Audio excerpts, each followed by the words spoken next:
Seja muito bem-vindo, muito bem-vinda à nossa aula de Economia Brasileira. Meu nome é Matheus Ávila e seja muito bem-vindo ao nosso curso Lagrangiano, nosso Lagrangiano curso preparatório para a Ampec. Bom, é, vamos dar dando início à nossa aula, né?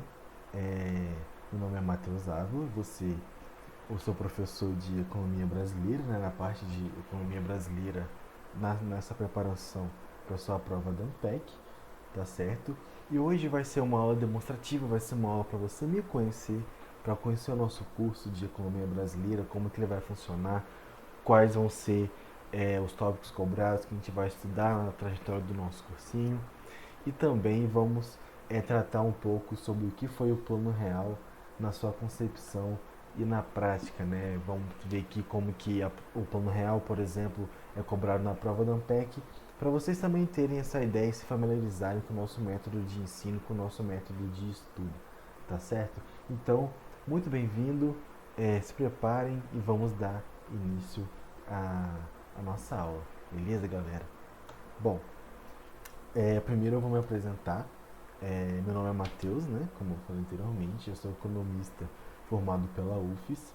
E durante a minha graduação, né, pelos diversos programas, diversas experiências que eu pude atravessar durante a faculdade, a minha vocação acadêmica ela foi despertada, né? Enfim, tive diversas atividades de docência mesmo durante a graduação. Fui monitor, fiz parte do PET Economia, é, enfim, fui membro de diversos membros de pesquisa na UFES, desde a graduação já escrevendo, publicando artigo, apresentando e aprovando artigo para congresso também de economia. Por exemplo, eu já aprovei artigos para o Encontro Nacional de Economia Política, enfim. Todos na área, né, de história econômica e história econômica do Brasil propriamente dita, né, que é a minha área de pesquisa. E, enfim, e no final do curso, né, naquele momento que a gente se pergunta, provavelmente você talvez esteja se deparando com isso agora, para onde que eu vou depois da faculdade? E bom, como que eu já sabia da minha vocação acadêmica, né, era o que eu queria fazer, era o que eu queria continuar pesquisando, enfim, eu decidi fazer Ampec para ingressar no mestrado em economia. E foi aí que eu conheci o preparatório para Ampec, Adrinata, né, o anterior ao Lagrangiano, ao Lagrangiano, né, a partir da professora Natália de França, né, é, minha amiga, uma ótima professora de micro, vocês vão ver que ela é maravilhosa, nossa professora de micro. E a partir disso, né, com os estudos de preparação para Ampec, eu fui aprovado no mestrado, né, a partir desse cursinho, tá certo? E como que se deu essa minha preparação para a Ampec? Vou compartilhar comigo a minha experiência, porque talvez vocês é, estejam atravessando o mesmo processo e também querem alguma dica, enfim. Ah, como que se deu isso para mim, né? Fiz aulas online, né, nesse modo virtual, né, durante a pandemia, no curso preparatório para Ampec. E a minha linha de pesquisa, ela sempre foi história econômica do Brasil, né? Ah, história do pensamento econômico brasileiro. E, inclusive, é a minha linha de pesquisa agora no mestrado, né? Eu vou tratar sobre questões de subdesenvolvimento do Brasil, então, obrigatoriamente, tem que recorrer à história econômica e ao pensamento econômico brasileiro também. Só que para a Ampec, como que os cursinhos, né, a maioria dos cursinhos online preparatórios para a Ampec, eles não têm a cadeira de brasileira, né, de economia brasileira, eu tive que estudar para economia brasileira sozinho. Aliás, eu estudei para brasileira sozinho porque os centros, né, para os quais eu optei por prestar a prova, eles tinham o maior peso, de acordo com o manual do candidato, para a própria economia brasileira. É, então eu me dediquei aos estudos para a economia brasileira em si, sozinho. Estudei sozinho, fiz meu método de estudos, né, de leituras, de resolução de questões, de fazer fichamentos, resumos, mapas mentais, enfim. E com esse meu método de estudos, né, eu obtive uma nota bem maior que a média nacional na disciplina e pude realizar, né, o meu sonho de entrar no mestrado, né, porque realmente entrar no mestrado para mim foi um sonho, porque é um sonho, né, seguir na carreira acadêmica, e a porta de entrada para isso é um mestrado, talvez seja seu sonho também, né, e eu fui aprovado em diversos centros de pesquisa de renome, fui aprovado na Federal do Rio Grande do Sul, PUC São Paulo, na UFES mesmo, entre outras universidades. E optei por ser mestrando no programa de pós-graduação em economia na Federal de Uberlândia, né? E estou pesquisando agora sobre questões sobre o desenvolvimento do Brasil, né? E com bolsa, né? Foi uma realização realmente de um sonho entrar no mestrado e com bolsa, tá certo? E eu vou compartilhar com vocês esse meu método de estudo, vou dar várias dicas de estudo para Ampec em relação à economia brasileira, que é uma relação bem peculiar, né, em relação às outras disciplinas, né, de micro, de macro, é, enfim, de estratégia, de prova, né, de leitura, de resolução de questão, enfim, cola na gente que vai ser sucesso. Então, para vocês terem uma ideia de como que vai funcionar o nosso curso, como que a gente preparou ele, vai funcionar no seguinte sentido. Ah, a partir do manual, né, do candidato da AMPEC, a gente seleciona os tópicos que a gente vai estudar, certo? E para cada tópico, a gente vai fazer aulas teóricas e expositivas sobre esse determinado período, sobre esse determinado tópico, né, que é cobrado pelo manual do candidato. E como que vai ser isso? É, Depois da aula expositiva, né, da teoria, né, da apresentação da história econômica, dos principais planos, né, das principais características das políticas econômicas, nos diagnósticos para cada política, nos resultados, nos efeitos dessas políticas econômicas, ah, a gente vai focar na resolução de questões, né, da prova do ANPEC. E vão ser mais de 10 anos de questões da prova do ANPEC para cada tópico que a gente vai resolver aqui. Então, questões desde 2011 até agora, essa última prova de 2022, a gente vai resolver essas questões juntos aqui. Então, também, como eu disse anteriormente, vamos ajudar você a montar a sua estratégia para a prova. Por quê? A prova de economia brasileira, ela tem uma peculiaridade de ter questões muito específicas, né? Então, por exemplo, vai cair provavelmente uma questão que a gente vai ver aqui durante o nosso curso, perguntando, sei lá, de uma taxa de crescimento de 1937, né? É uma coisa bem específica, qual a lei, número tal, o que foi tal lei. Enfim, coisas muito específicas que a gente não é obrigado a saber, que a gente não é obrigado a decorar, porque, poxa, você, estudante aí do preparatório para Ampec do nosso curso lagrangiano, tem que estudar também micro, macro, matemática e estatística, fora talvez a sua monografia, né, durante a sua graduação, nessas matérias de graduação que talvez você também esteja fazendo, enfim.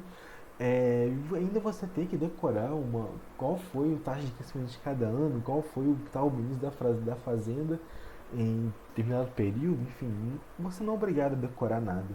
É, e talvez essas questões seja, né, interessante você pular, né, porque são questões ah, que talvez você não se sinta muito seguro ou segura para resolver. E a gente sabe que na Ampec, se você errar uma questão, ela elimina uma que você acertou. Então talvez deixar essa questão em branco talvez vale um pouco a pena, né? Talvez seja interessante.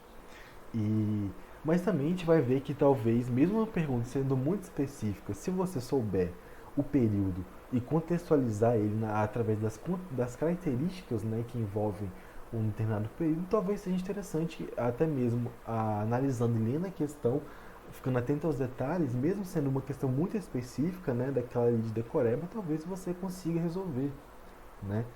Se você souber da totalidade, do contexto e parar para pensar, né, e refletir sobre aquilo. Enfim, a prova de brasileiro é uma prova muito estratégica também. A gente vai trabalhar isso juntos e vai ser bem maneiro. Então você também vai ter oportunidade de adquirir, né, um acompanhamento e mentoria de estudos para mandar bem no exame, né? Então, além do nosso curso, né, que você vai estar adquirindo, você também pode adquirir uma mentoria, né, um acompanhamento em que em cada mês a gente vai estar tendo uma aula síncrona, né? Para além dessas aulas remotas, a gente vai ter uma aula síncrona ao vivo, tá certo? E para a gente estudar junto, para vocês tirarem suas dúvidas, né? Resolvermos questões também juntos aqui e vai ser bem bacana também de montar a estratégia para a prova, para você também tirarem dúvida em relação aos centros, quais centros escolherem, uh, enfim, organizar também, né, o seu próprio método de estudos, separar textos, qual textos também vocês iriam mais direcionados, né, para o que você quer fazer, enfim, é, vai ser uma mentoria muito importante para você entrar na prova assim confiante, se sentindo bem, né, seguro do que você vai fazer, do que você vai resolver na prova e o resultado vai ser o seu sucesso, sem dúvida alguma. Então, uh, bom, dentro os tópicos cobrados pela ANPEC, de acordo com o manual do candidato, né, são ao todo 10 tópicos que a gente vai estar vendo aqui. Então teremos, como eu disse anteriormente, em cada tópico, aulas expositivas, né, sobre o período, sobre as características, os planos econômicos, o caráter da política econômica, os resultados, implicações, né, enfim, das crises, diagnósticos em relação ao período e resolução de questões, tá certo? Então, a gente vai ver sobre a economia, né, de fins do século XIX até a crise de 29, né, que é o primeiro tópico cobrado pela ANPEC. Então, ali a gente vai ver, por exemplo, a primeira década da República, a crise do café, o deslocamento do eixo do centro dinâmico em Celso Furtado, né, a contraposição, né, do pensamento ortodoxo ali com Winston Fritz, fazendo contraponto a Celso Furtado também, a gente vai ver esse debate. O debate entre papelistas e metalistas também, que foi importante para a tomada de política econômica durante o período, né, bem interessante. Né? O segundo tópico é a industrialização brasileira, a política econômica do período 30 a 45, que a gente vai ver ali o primeiro governo Vargas, tá certo? O início ali da industrialização brasileira, né, as políticas econômicas que foram tomadas nesse período, né, o Estado Novo, né, enfim. O terceiro tópico vai ser o pós-guerra, né, a nova fase da industrialização, a política econômica, o plano de metas. Aí no segundo governo Vargas, pegando, né, quer dizer, o governo Dutra, segundo governo Vargas, né, o Café Filho, né, o governo de um ano, também foi muito importante ali, né, que tem o ministro da Fazenda ali, que a gente vai comentar bastante sobre ele, que foi o Eugênio Goudin, e também o plano de metas ali no governo de JK, tá certo? Então, só um detalhe que nesse terceiro tópico eu também vou acrescentar o plano trienal para fechar ali até o início da ditadura, que a gente vai entrar no tópico 4, né, no período ali do início da ditadura, né, na desaceleração do crescimento, né, as reformas do sistema fiscal, as políticas anti-inflacionárias, a política salarial, né, tudo ali no PAEG. A gente vai estudar o PAEG propriamente dito nesse tópico, tá certo? O quinto tópico ali já vai ser em relação ao milagre econômico, né, a retomada do crescimento, a economia brasileira na década de 60, na década de 70, tá certo? Por como se deu, né, esse milagre econômico, né, além da economia brasileira na década de 60, 70, o segundo PND, né, tópico importante também, cobrado pelo FEC. E seguindo, né, vamos ver a crise da década de 80, né, em relação ali na crise da dívida externa do país, né, na década de 80, né, a interrupção também do modelo de desenvolvimento né, na década de 80, e seguindo, né, as políticas ali, né, da inflação, né, de tentativas, né, de estabilização, né, no país, o debate sobre a natureza da inflação no Brasil. Vamos ver também os planos, né, vários planos que a gente teve, né, o plano cruzado, plano Bresser, plano verão, enfim, planos Collor 1 e 2, vamos ver todos os planos de tentativa de combate à inflação, vamos ver os detalhes de cada um, o que deu errado nele e o que também deu errado, tá certo? E o tópico 8, né, abertura comercial e financeira, os impactos sobre a indústria e a inflação, né, o balanço de pagamentos ali, Então, já vai ser ali na década de 90 propriamente dita, né? Tanto as políticas de abertura do Plano Nacional de Desestatização do Collor, né? O Plano Real, que a gente vai ver aqui hoje, ah, a abertura comercial e financeira ali também nos anos Fernando Henrique, né?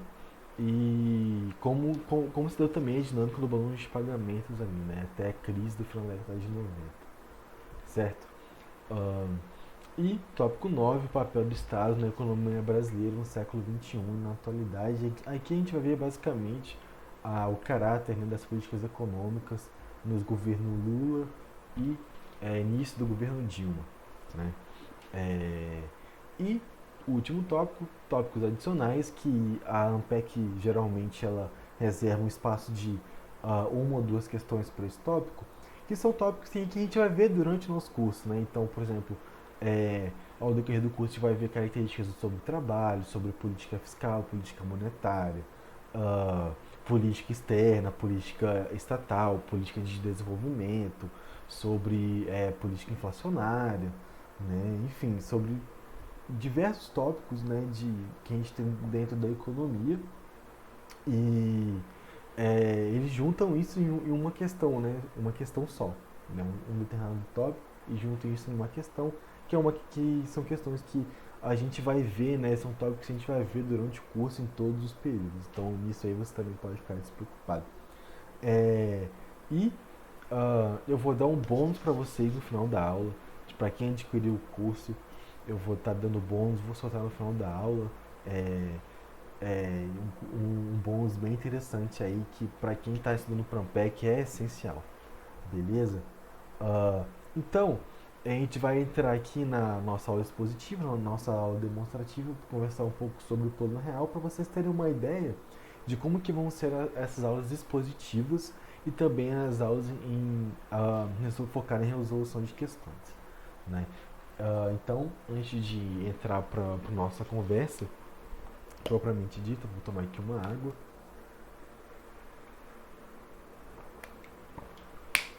Né? Você também aí pode colocar a aula em velocidade 1,5, 1,25 ou vezes 2. Se estiver falando muito rápido também você pode colocar em 0,75 ou meio, né? Aí as vantagens do ensino remoto, né, galera? E eu queria falar para vocês também uma coisa que vai permear o nosso debate, né, na economia brasileira, que é que eu chamo de maturidade econômica ou maturidade acadêmica. Em que sentido?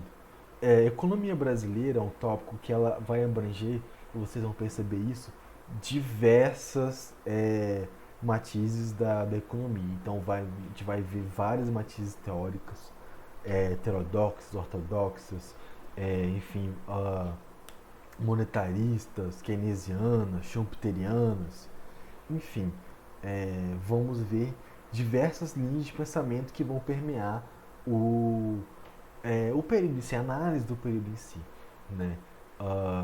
E também vai requisitar também uma certa maturidade de você saber macro, de você saber micro, tanto a micro ortodoxa quanto a micro schumpeteriana, tanto a macro ortodoxa quanto a macro keynesiana, né? Então é muito interessante que você venha para estudar a economia brasileira com uma base interessante dessas disciplinas, né? Porque, por exemplo, aqui no Plano Real a gente vai ver muito sobre macro, né? Macro e economia internacional, né? São aí duas disciplinas que a gente vai ver numa coisa só, né? Analisando a nossa história econômica. Isso vai permear o nosso curso todo. Mas, Matheus, eu preciso de ter passado, de voltar lá no estudo de macro e micro para ver aqui? Não necessariamente, porque sempre que a gente vai estar retomando, né, esses tópicos, né, de como que uma coisa influencia na outra, né, qual política, como que uma determinada política econômica, como que a taxa de juros vai influenciar na inflação, né, ou no câmbio, enfim, como que uma abertura vai influenciar na indústria, enfim, a gente vai estar sempre voltando, né, comentando esses tópicos também. Mas é interessante que você já venha, né, com essa maturidade acadêmica, certo? Inclusive, isso caso surjam dúvidas, é até bom vocês trouxerem nas aulas síncronas, né? Nas aulas presenciais que a gente vai estar é, esclarecendo esses tópicos, né? De uma forma mais específica, né? Mais direcionada. Então esse é um ponto que eu queria falar com vocês. E outro ponto que eu gostaria de falar é um detalhe muito importante que a, a maioria, né, das análises que a gente vai ver aqui uh, são de cunho ortodoxo, né, em relação ao que está na bibliografia requisitado no manual do candidato. Então, lá no manual do candidato, você vai ver lá que a maioria, né, das referências bibliográficas são de cunho ortodoxo. É claro, né, que tem ali um Celso Furtado, Maria da Conceição Tavares, né, a, a Escola de Campinas também debatendo a questão da desindustrialização, enfim, que também é muito importante. É, Só que, majoritariamente, a análise trazida pela ANPEC, ela é de cunho ortodoxo, para prova objetiva.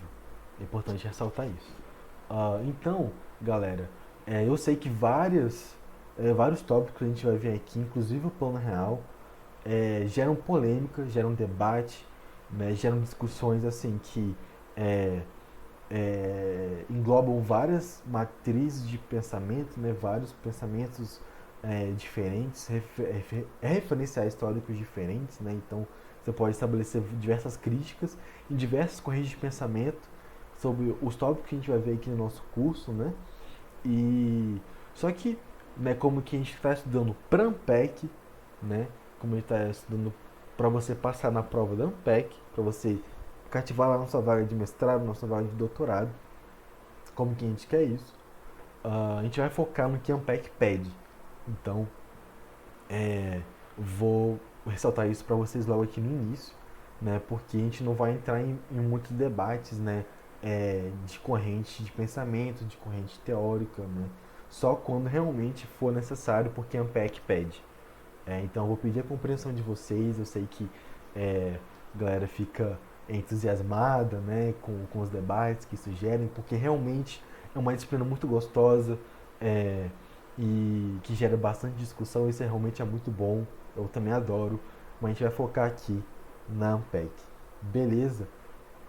Talvez, né, se você quiser mandar um e-mail, né, uma mensagem, né, para discutir e tal, enfim, né, fazer seu parênteses, sua colocação, é, pode contar comigo também nisso aí, porque eu também adoro conversar sobre esses debates teóricos, né, relacionados à história econômica do Brasil.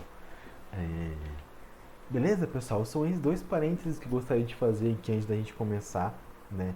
Um relacionado a essa questão de ter uma maturidade econômica e também relacionada aos debates, né? Que a gente vai focar é, primordialmente no que o manual do candidato da ANPEC está pedindo. Beleza? Então, feito isso, feitos os parênteses, a gente vai dar início aqui à nossa aula sobre o plano real, beleza? Então, o plano real, como a gente sabe, ele teve a sua concepção, né, ali na teoria e na prática. Então, no contexto, né, vindo ali da década de 80 e início dos anos 90, com diversos planos fracassados em relação à inflação, o ministro da Fazenda, que era o Fernando Henrique Cardoso, ali no governo já do Itamar Franco, ele montou ali uma equipe de elite, né, de vários economistas de ponta, né, aí entra ali, por exemplo, o Gustavo Franco, né, que era professor da PUC-Rio, enfim, de uma equipe de ponta mesmo para ganhar credibilidade ali com os economistas e montar uma equipe para formar o plano real. Então, qual foi a concepção? Qual foi a ideia por trás do plano? Né? Primeiramente, a gente tem que trazer à mente e ter a ideia do que foi a tese inflacionicial, né? E o que foi a memória inflacionária. Então, os debates ali, né, em relação à inflação no Brasil, eles trouxeram que a natureza da inflação era de natureza inercial. E o que é essa inflação inercial? Pensa no dominó. ou pensa numa bola de neve. Sabe quando você pega um dominó e ele vai caindo, vai outro assim sucessivamente? Pensa nisso. Ou pensa numa bola de neve. E o que é isso? Os agentes eles já vêm predispostos com uma expectativa de que a inflação vai continuar. Então, mesmo que se façam alguns planos ou mesmo que façam políticas econômicas para tentar debelar a inflação, as expectativas dos agentes econômicos não reagem a esses planos. Então, essa memória inflacionária ela já faz com que os agentes eles se predispõem já ao aumento dos preços, tá certo? E então essa inflação ela vai acumulando, né? Como eu disse ali para a gente pensar no dominó, na bola de neve, a inflação inicial é basicamente isso, em que a inflação anterior ela vai influenciar e vai ser repassada também para a inflação futura, inclusive é influenciada pela baixa adaptação dos agentes econômicos aos planos de estabilização, né, que ocorreram anteriormente, e além da memória inflacionária, né, porque o agente já carregava consigo a expectativa da inflação, então já esperava que aquilo fosse acontecer. Então isso é a memória inflacionária, isso é a inflação inicial. E um aspecto central aqui central nesse sentido para para a inflação no Brasil, né, foi a indexação. O que foi a indexação? A indexação ela nada mais é do que o preço ser repassado para o futuro. Então, serem corrigidos, né, no futuro a partir da própria inflação. Então, por exemplo, os salários eram indexados à inflação, né? Então, uh, se a inflação aumentou 10%, né, nesse mês, o meu salário vai ser corrigido, né, aí nesse 10%. Então eu vou ter aumento do meu salário a partir do aumento da inflação. Não só os salários, os contratos, né, também os preços, né, de uma forma geral. Então você perceba que a indexação em si, uh, ela não necessariamente, ela não debela, ela não vai de contra a raiz da inflação, mas sim ela maqueia a inflação. Né? E isso vai gerando aquilo que a gente falou de memória inflacionária, né? Da bola de neve, do efeito dominó. Uh, enfim, essa é o aparato geral do que foi a natureza da inflação brasileira. Aí a gente tem duas frentes, a inflação inercial e a indexação, correto? Uh, enfim, nesse contexto também os planos anteriores fracassaram por não atacarem a natureza da inflação, tanto a indexação quanto, né, a inflação inicial e a própria memória inflacionária, a questão da adaptação das expectativas dos agentes econômicos. Isso não foi atacado. Uh, então, não só por isso, mas, enfim, pela baixa credibilidade que os planos já não tinham, né, uma credibilidade alta com os agentes econômicos, enfim. E a concepção do plano, ela partiu da proposta Larida, né, ali com o André Lara Rezende, do André Lara Rezende, do Pércio Arida, que lá atrás eles tinham dito que para desindexar a economia, né, isso deveria ser feito através de uma quase moeda, né, que circularia paralelamente à oficial, no sentido de que isso adaptaria, né, melhor as expectativas dos agentes para conter a memória inflacionária. Né? Então essa foi a ideia, né? A proposta Larida. Então a concepção do plano foi que ele deveria atacar a inflação inercial, a indexação e a memória inflacionária. Beleza, galera? Vamos seguindo aqui então. E a prática do plano real foi o seguinte: o plano foi dividido em 3 fases. A primeira fase de ajuste fiscal, a segunda fase da implementação da URV, a Unidade Real de Valor, que foi essa quase moeda, né?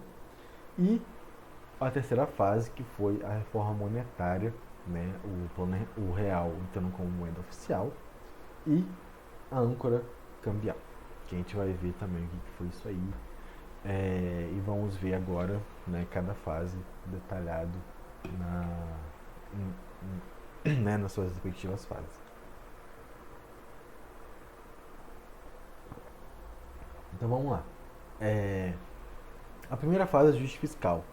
O ajuste fiscal ele se deu primordialmente a partir da desvinculação de algumas receitas da União, né, a fim de diminuir a rigidez dos gastos, tá certo? E esse ajuste ele foi necessário por causa do hiato entre o orçado e o realizado, né? Então, não havia o equilíbrio das contas públicas elas estavam desequilibradas, né? É, e, além disso, esse desajuste, esse desequilíbrio fiscal, ele também foi um dos diagnósticos da inflação, de que o déficit público alimentaria a inflação, né, por alimentar a demanda, né, enfim, pelo viés da demanda, né, esse déficit público ele alimentaria a inflação, certo? Então, esse ajuste fiscal foi a primeira fase, só que ele é a fase menos importante, assim, das três fases do Plano Real, porque a gente vai ver que o ajuste fiscal ele não foi com condição determinante, né, para o fim da inflação, porque não atacou, né, o cerne da inflação que a gente disse no slide anterior, né, que foi aqui a cadê? Aqui, nesse slide. Que o plano deveria atacar a inflação inicial e a indexação é a memória inflacionária, certo? Então, ele não foi determinante, ele não foi aspecto central. Não. O ajuste fiscal não foi determinante nem central para o sucesso do plano real e o fim da inflação, mas ele pavimentou o caminho. Ou seja, foi a porta de entrada aí para o plano real para dar certa credibilidade também em relação ao mercado, né? De acordo com a literatura, né, foi um ponto importante para dar credibilidade, para pavimentar o caminho para o plano real, certo?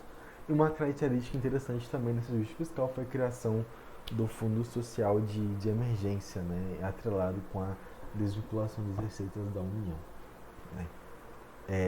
Um parênteses é que na teoria do setor público, né, a, a desvinculação da receita da União é tida como, né, uma das estratégias de ajuste fiscal, né, de melhor alocação dos recursos do setor público.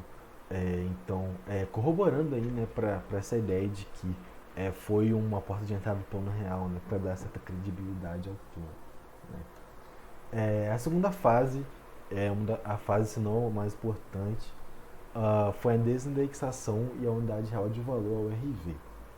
Então, o que foi isso? A desindexação ela buscou eliminar essa inflação inicial para atacar a memória inflacionária. E como que isso se fez? Através da quase moeda.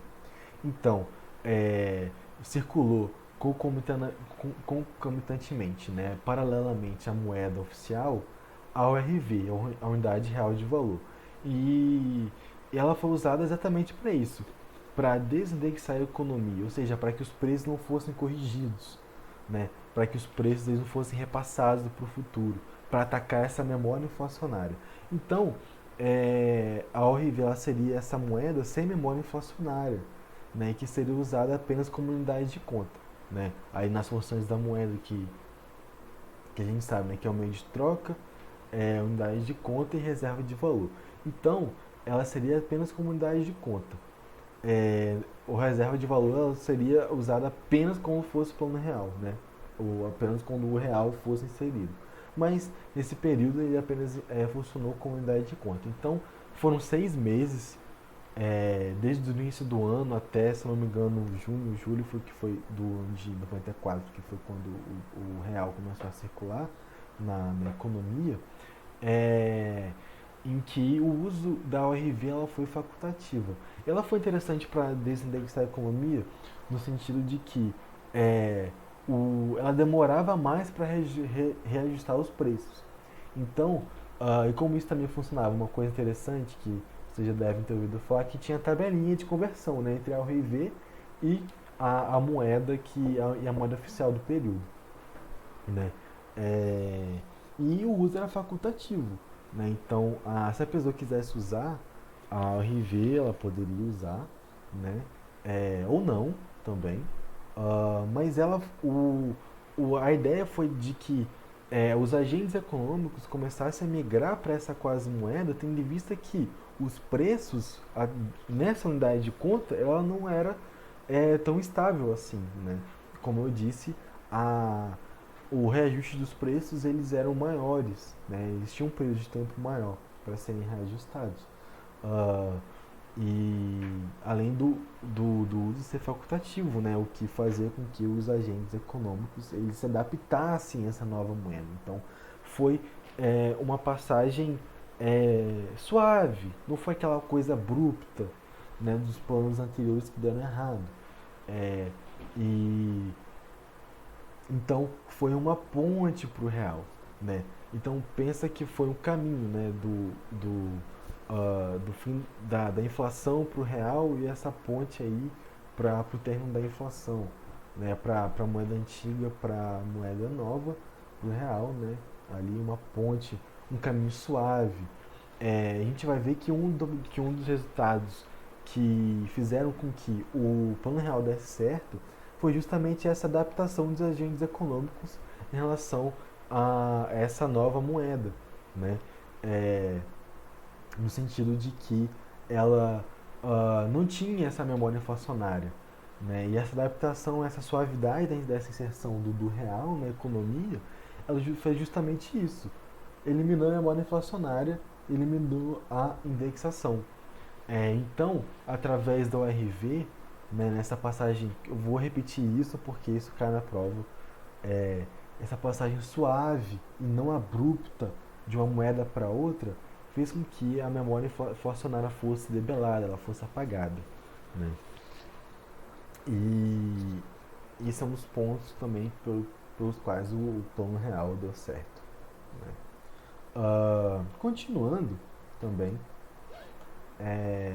entrando na fase 3, a reforma monetária e âncora-cambial. Então, depois da ORV, né, depois daqueles meses de ORV, o real passou a ser o meio de pagamento oficial e também passou a funcionar até a função, né, da reserva de valor.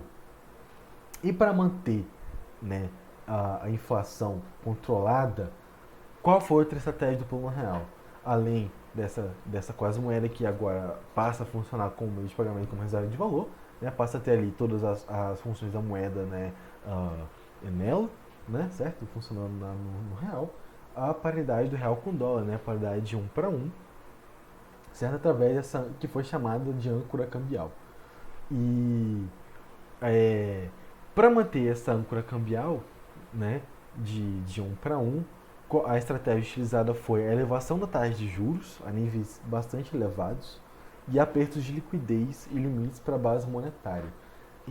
Então, a partir da paridade do câmbio de 1 para 1, a inflação brasileira ela seria convergida para a inflação internacional, que também atuava a níveis, né, a níveis baixos, né, a níveis ali aceitos, né, no mercado internacional, né, meios consideráveis convenientes para a boa saúde ali da economia, certo? Então, para manter a âncora cambial, né, a taxa de juros se deu a níveis elevados. Então, porque a âncora cambial ali o real foi super valorizado, né, sobrevalorizado, muito valorizado, né? Então, qual que é a ideia da taxa de juros a níveis elevados? Com a taxa de juros elevadas, né, o investidor do mercado financeiro ele vai procurar investir aqui no país, né, vai trazer o dinheiro de fora para cá. E com a procura da nossa moeda, né, a nossa moeda tende a ficar mais valorizada, né? Então, isso faz com que nessa âncora cambial ela seja né, concretizada, né, faz com que ela seja possível. Então, a taxa de juros ela pressupõe a âncora cambial, né? Taxa de juros elevada, no caso. Né? Então, além de apertos de liquidez, né, e limites para a base monetária, também, né, uma das estratégias que o Banco Central pode utilizar para enxugar a liquidez da economia, né? Então, além, né, dessa adaptação da nova moeda, da reforma monetária, tem todo o aperto de liquidez, todo, né, o desaquecimento da demanda, né? Bem no viés ortodoxo mesmo, viu, galera? De fazer esse aperto de liquidez da economia através dos juros elevados e de aperto de liquidez, né? No caso, não tanta moeda e pouca moeda circulando na economia, certo? É, então, uh, por que o plano real der certo? A gente vai ver que, primeiro tópico, a credibilidade do plano, né, e o ajuste fiscal, como eu disse anteriormente, foi importante para isso. Há uma passagem suave com o RV pro real, porque ao contrário dos outros planos, né, que já chegavam dando uma nova moeda e jogando na economia, é, isso fazia com que, mesmo que com uma nova moeda, a memória inflacionária ainda estava atrelada. Inclusive se fosse uma nova moeda, né, no caso, né, como foi o caso do plano cruzado, por exemplo. É, então, essa passagem suave do RV para o real, ela proporcionou o ataque à memória inflacionária, certo? Então, a queda da inflação se deu de maneira suave e contínua, né? Além de que é, no plano real, né, porque o plano real deu certo, a âncora cambial, né, com juros elevados, né, reprimiram a demanda, né, então a demanda estava controlada, é, inclusive a abertura econômica, né, propiciada também nos planos anteriores, além de um cenário externo favorável ao plano real, né, em relação a financiamento mesmo, de liquidez internacional, para o plano real, foi um dos motivos do plano real ter dado certo. E outro tópico também, como eu falei anteriormente, a abertura comercial e financeira, ela foi importante justamente nesse sentido de que os fluxos internacionais, né, a partir da paridade da âncora cambial, pudessem convergir nossa inflação a níveis internacionais, né? A nossa economia ela foi integrada, né, de uma forma mais plena, assim, digamos, né, entre aspas, a economia internacional, né? Então, nos anos anteriores, né?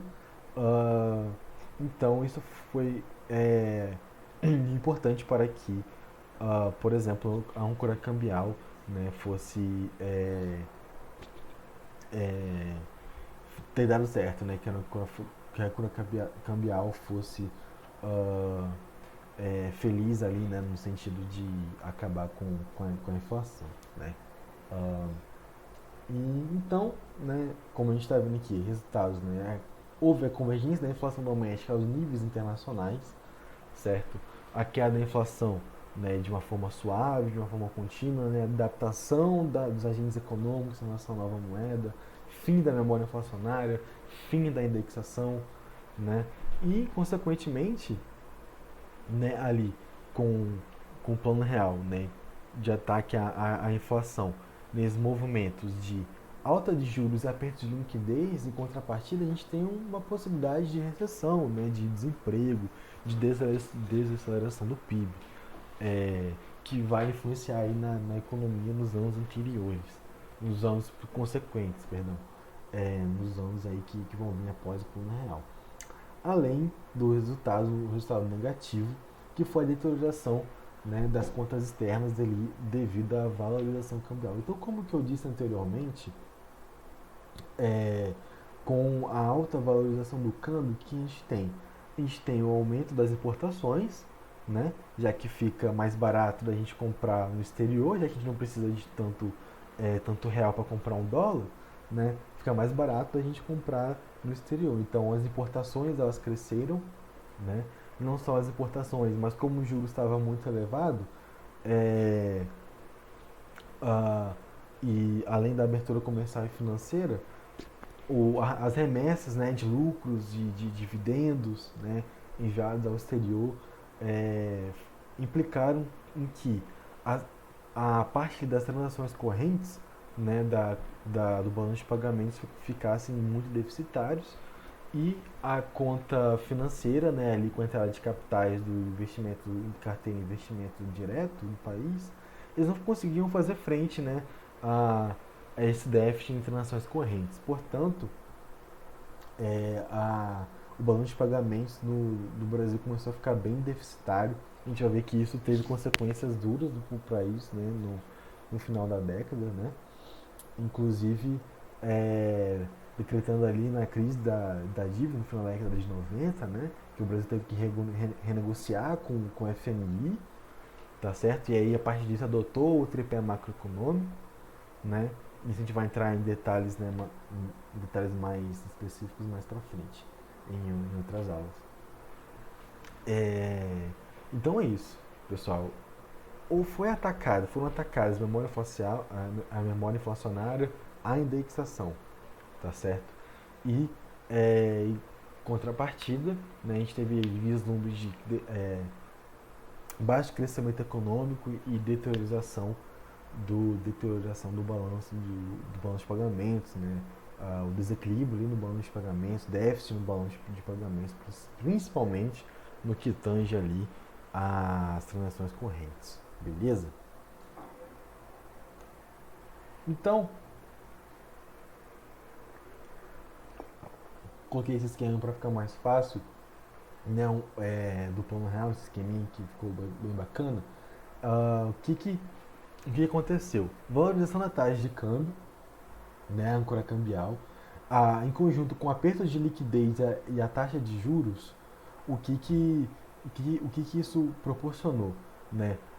Além do ataque à indexação e baixo índice ali das transações correntes, né, déficit de transações correntes, como eu disse anteriormente, a alta de juros, né, ela influenciando na queda da demanda agregada, junto com o aperto de liquidez com a taxa de câmbio, né, inclusive com a taxa de câmbio valorizada, isso também quebra as exportações.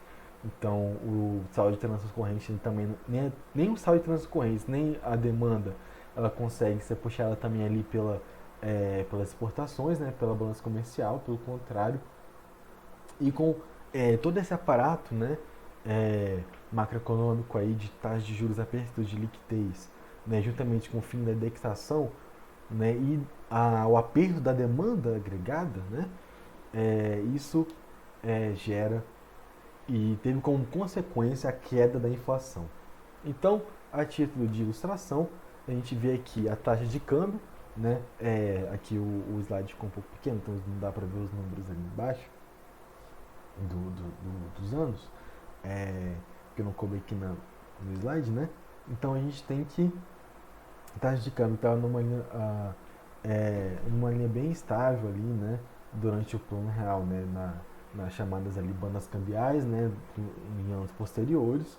E aqui a gente vê que subiu novamente foi em 2002 ali, né, com a eleição do Lula, que a gente vai conversar também sobre isso, no tópico 9 do manual do candidato. Né? Então a gente vê aqui o que foi essa âncora cambial? Foi realmente o câmbio valorizado, né?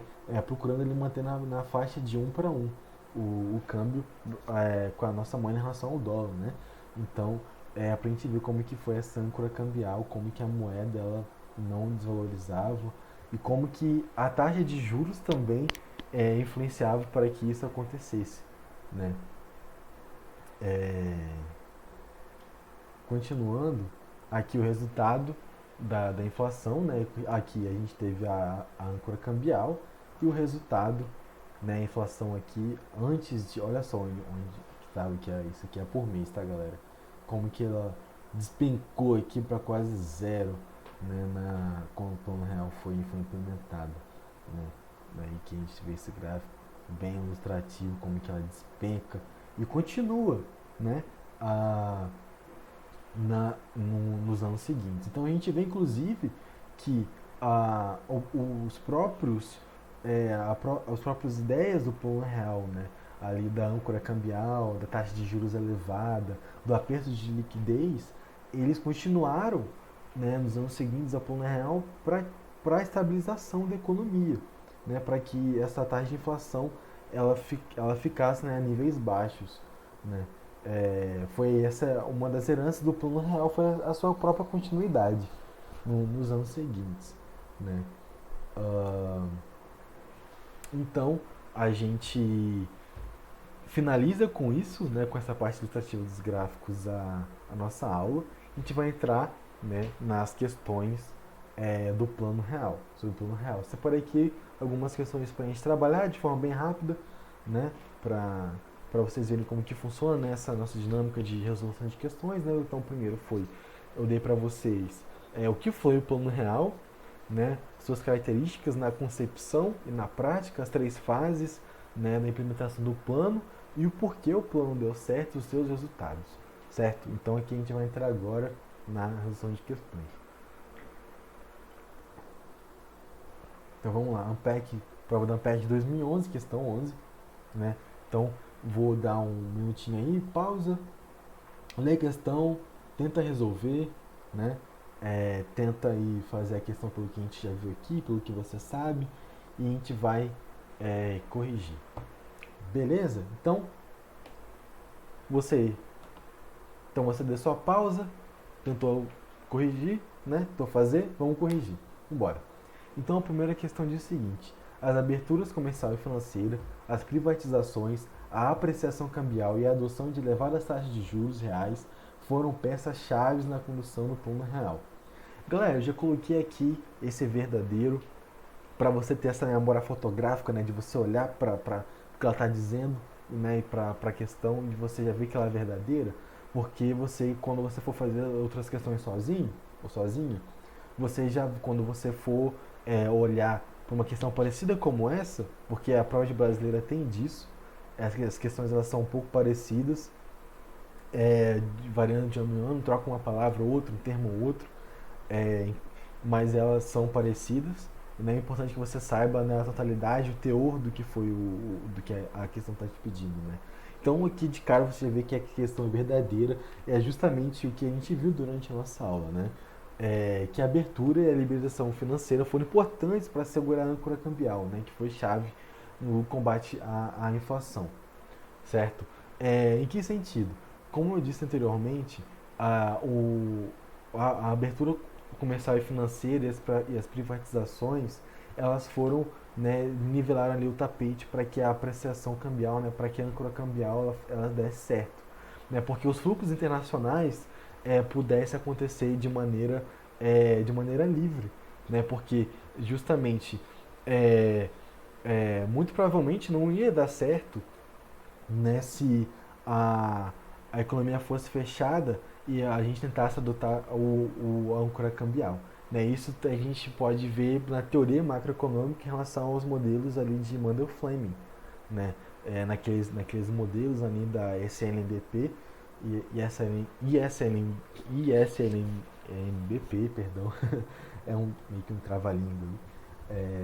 Enfim, então, com essa abertura, né, os fluxos internacionais eles ficaram livres, o que propiciou, né, a âncora cambial, com que a âncora cambial fosse feliz aí, né, para que essa ideia desse certo no combate à inflação, né, na condução do plano real. Então, de fato, a abertura comercial e financeira, as privatizações, a apreciação cambial, a adoção de elevadas taxas de juros foram peças-chave na condução do plano real. Inclusive não só do ponto de vista monetário, né, porque com a desestatização e as desregulamentações, né, diminuir o papel do Estado na economia e, consequentemente, também, né, o papel do Estado de, digamos, aquecedor da demanda, né, da demanda agregada, digamos assim. Então, não somente no sentido monetário, mas no sentido agregado também, né, da economia, do nível de atividade econômica mesmo. E a gente vai ver isso mais pra frente em outra questão aqui, em relação à indústria. Então vamos lá, o plano real, questão 2. O plano real, até os efeitos da crise do México, possibilitou o período de crescimento do nível da atividade econômica causado, entre outros motivos, pelo incentivo ao consumo, decorrente da queda da taxa nominal de juros das aplicações financeiras, principalmente dos pequenos poupadores. Deixa eu ver que essa questão é verdadeira, né? Porque você pode até estar se perguntando, poxa, mas essa questão não seria falsa? Porque ela está falando que, poxa, plano real você falou, taxa de juros elevadas, perigo de recessão e desemprego, mas a gente precisa também saber que até o final da década de 90, né, até 97, né, que foi a crise do México, a crise da Ásia, né, a economia ela possibilitou crise de preço o plano real, né, até possibilitou um período de certo crescimento, né, da atividade econômica, mesmo, né, que não tão expressivo assim, né, não foram níveis muito expressivos de crescimento, mas possibilitou o crescimento puxado pelo consumo. Inclusive, é uma coisa interessante da gente fazer a seguinte relação, olha, é, poxa, se o plano real combate a inflação, pensa comigo, o que é inflação? O que a inflação gera no consumidor? Inflação nada mais é que aumento generalizado dos preços. O que isso faz? Isso faz com que o consumidor tenha perda do poder de compra. Então, com a inflação alta, não tem o poder de compra de comprar para o meu salário não consegue comprar, sei lá, uma TV, né? Mas agora com a inflação corrigida, né, e estabilizada, o meu salário ele pode comprar uma TV, ele pode comprar outras coisas, porque os preços eles estão estáveis. É, então, o que eu estou querendo dizer é que o poder de compra foi se mantendo, né? Essa é uma das vantagens de controlar a inflação, a não perda do poder de compra, né? Isso aquece o consumo. Então, isso faz com que também que o PIB, né, com que a atividade econômica ele seja acompanhado pelo consumo, né, seja puxado pelo consumo, certo? É, e realmente então foi uma foi verificado um aumento da atividade devido, né, à queda da inflação até a crise, né, da crise externa, né, do México e da Ásia ali no final da década de 90. Também que a gente vai ver que foi uma crise que impactou no Brasil, porque o, os agentes internacionais, né, o mercado financeiro passou a olhar para os países emergentes com olhos ruins, né? E então foram interrompendo fluxos de capital aos países emergentes, inclusive ao Brasil, no sentido de que o país também, além disso, né, da crise externa, o Brasil, como eu falei, vinha é, ah, deteriorando, né, as contas das transações correntes do balanço de pagamentos, né, ali, ou seja, aumentando a nossa dívida externa.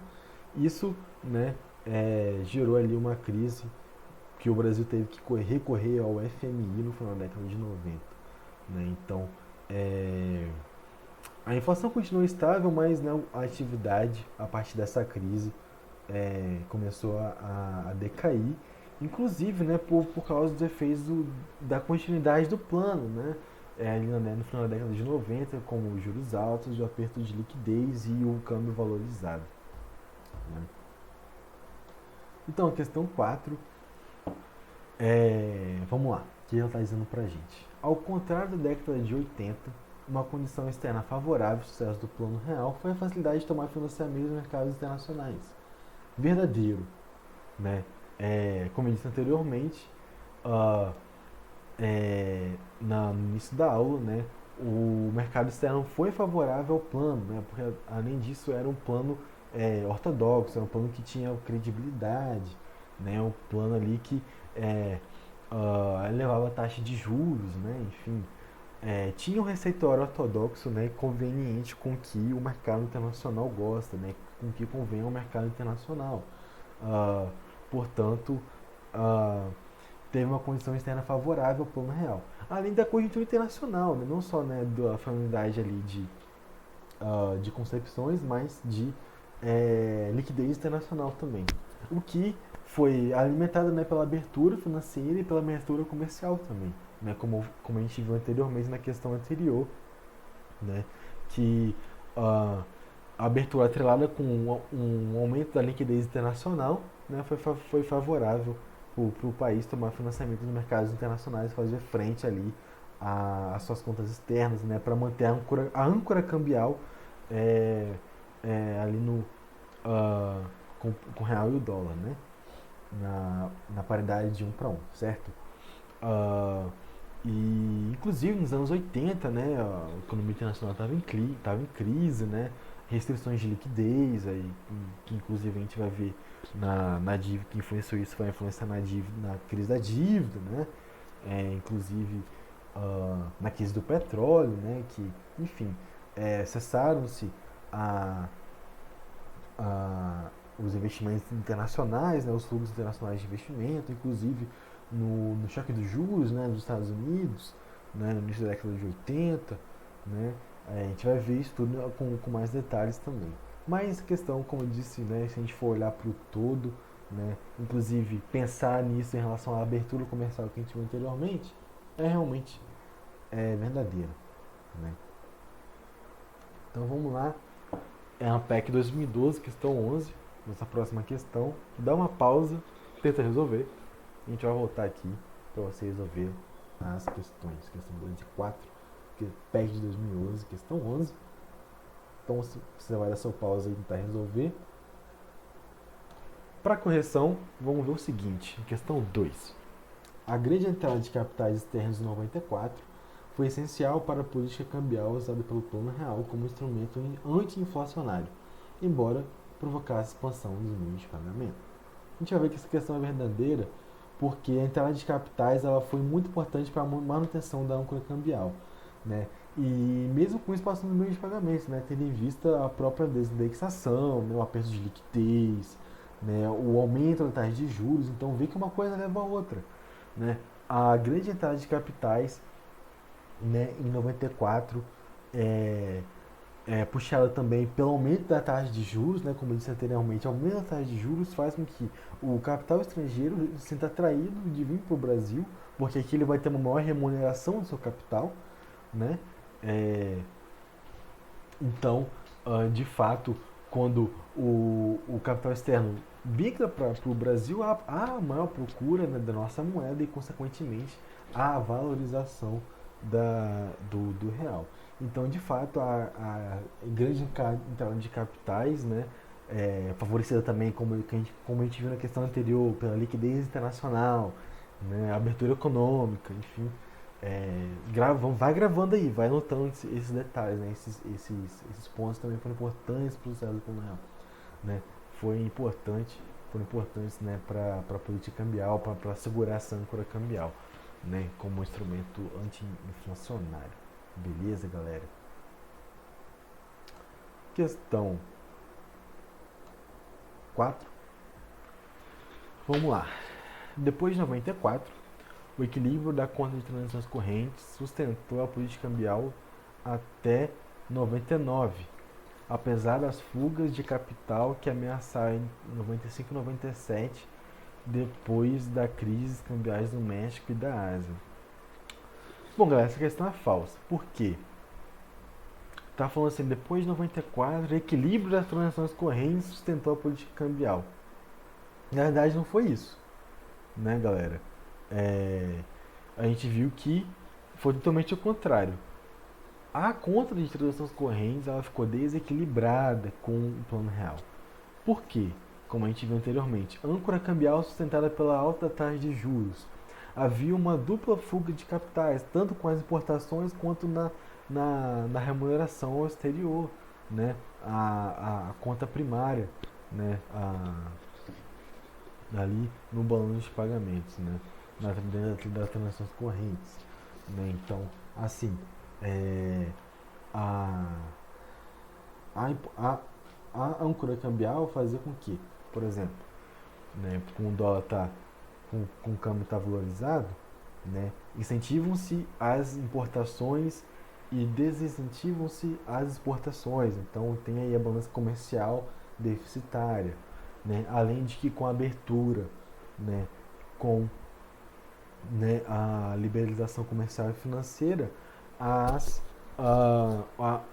remuneração, né, enviada ao exterior com os lucros, os juros, os dividendos, né, que voltam, né, para as matrizes internacionais, né, enfim, então a conta corrente ela realmente ficava deficitária, pessoal, ela realmente ficava deficitária. Então, uma das consequências do Plano Real foi o desequilíbrio das contas externas, né, mediante essa valorização provocada pela âncora cambial. Né, isso, né, dentro das transações correntes, da balança comercial e ali na conta corrente, né, consequentemente. Inclusive porque né, como eu disse anteriormente, com a alta dos juros, vinha muito capital estrangeiro para cá que procurava ser remunerado, né, e esse capital volta, né, para o país de origem. E volta, né, com juros acrescidos, né, volta com a sua remuneração, com o seu lucro. Então, de fato, é ali um duplo desequilíbrio nas contas correntes, né, na conta primária e na balança comercial. Né? Enfim. Então, finalizando, vamos encaminhando para o final. Espero que vocês tenham gostado da nossa aula. Vou soltar daqui a pouco bônus para quem comprar aí a aula de brasileira. Você que ficou afinal aqui para o bônus, você não pode perder, né, o bônus dessa disciplina de economia brasileira para Ampec, né, galera? E antes disso, a gente vai ter uma novidade. A gente vai ter sempre esse tópico aqui, o desacelere, que no final de cada tópico que a gente for ver em relação ao que pede no manual do candidato, né, seja ali na Primeira República, seja, enfim, no PAEG, né, nos períodos da ditadura, nos anos 80, com a inflação, enfim, em cada período que a gente for estudar, a gente vai ter esse tópico desacelere, que vai ser nada mais que uma forma lúdica de você aprender, de você estudar, né, de você estar adquirindo conhecimento de uma forma mais leve, através de uma experiência cultural, né, de uma forma lúdica mesmo. E então sempre vai ter uma indicação de um filme, de um documentário, de um livro, de vídeos, né?